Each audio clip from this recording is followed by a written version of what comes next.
Hello दोस्तों, स्वागत है आप सभी का आपके अपने यूट्यूब चैनल ऑनलाइन स्टडी में। आज हम देखेंगे इतिहास का अध्याय नंबर 8वां। इतिहास का अध्याय नंबर 8वां है हमारा प्रेस संस्कृति एवं राष्ट्रवाद। तो आज हम देखेंगे इस अध्याय के कुछ महत्वपूर्ण क्वेश्चंस को।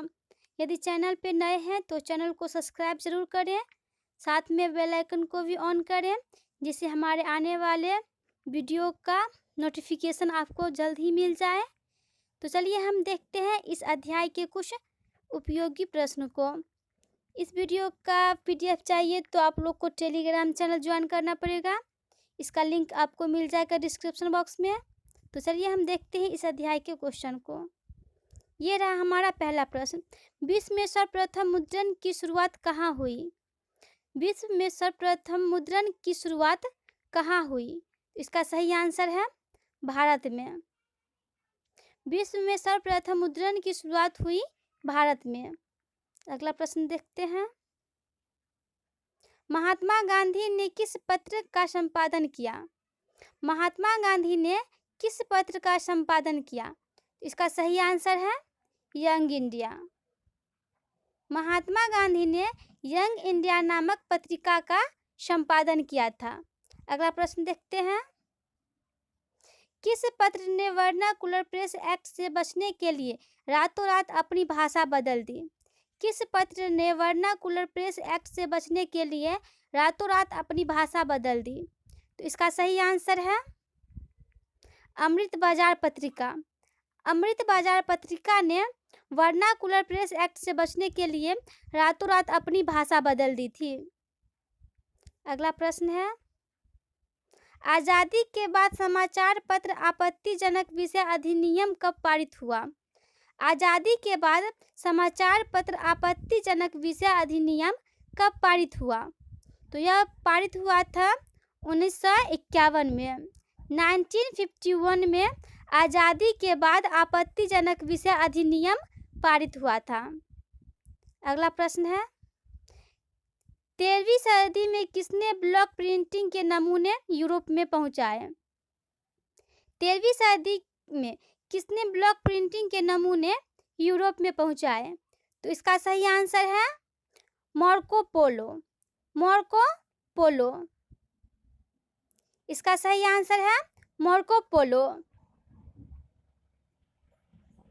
13वीं सदी में ब्लॉक प्रिंटिंग को यूरोप में पहुंचाया था मार्को पोलो ने।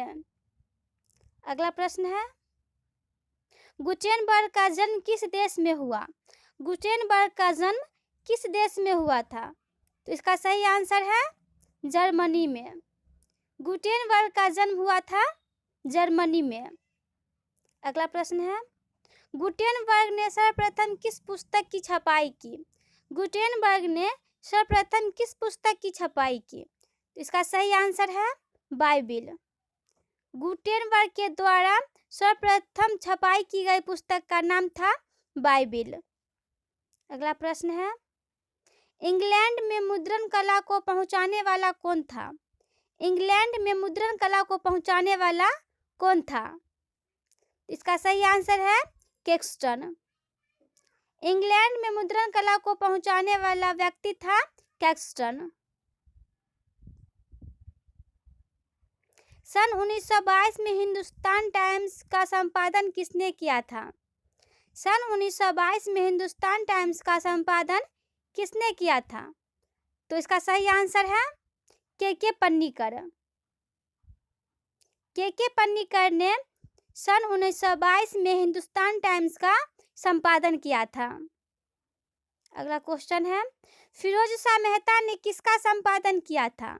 फिरोज शाह मेहता के द्वारा किस पत्रिका का संपादन किया गया? तो इसका सही आंसर है बॉम्बे क्रॉनिकल। बॉम्बे क्रॉनिकल।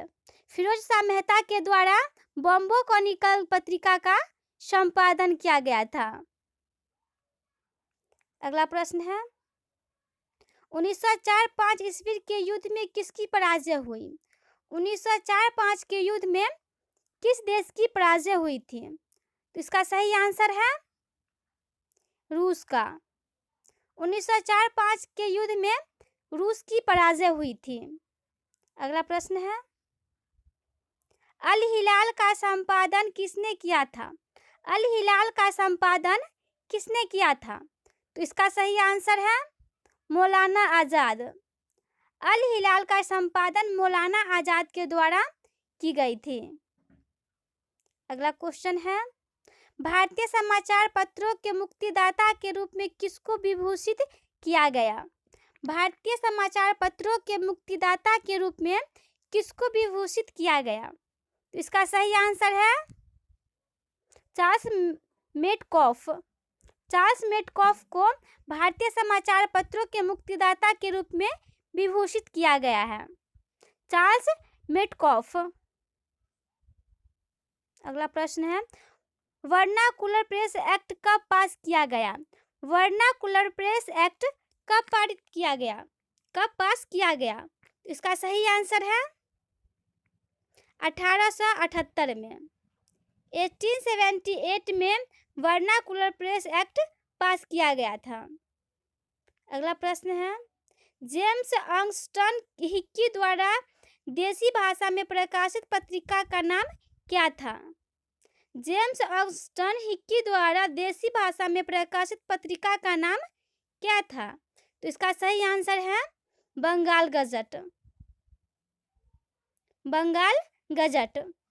अगला प्रश्न है, अशोक ने अपनी अभिलेख किस पर खुदवाए थे?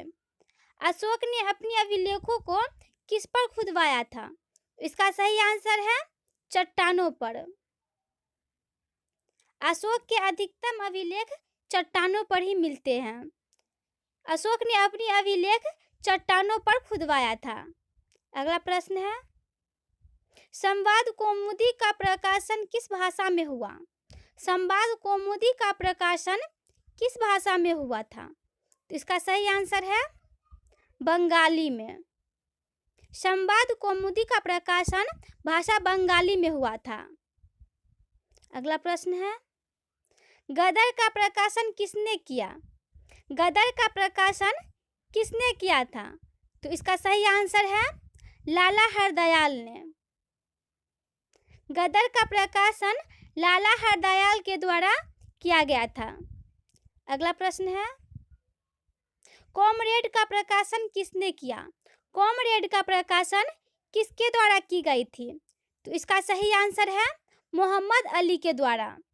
मोहम्मद अली के द्वारा कॉमरेड का प्रकाशन किया गया था। कॉमरेड का प्रकाशन किया गया था मोहम्मद अली के द्वारा। अगला प्रश्न है हमारा, आधुनिक काल में प्रेस लोकतंत्र का कौन सा स्तंभ था? आधुनिक काल में प्रेस लोकतंत्र का कौन सा स्तंभ था? तो इसका सही आंसर है चौथा स्तंभ।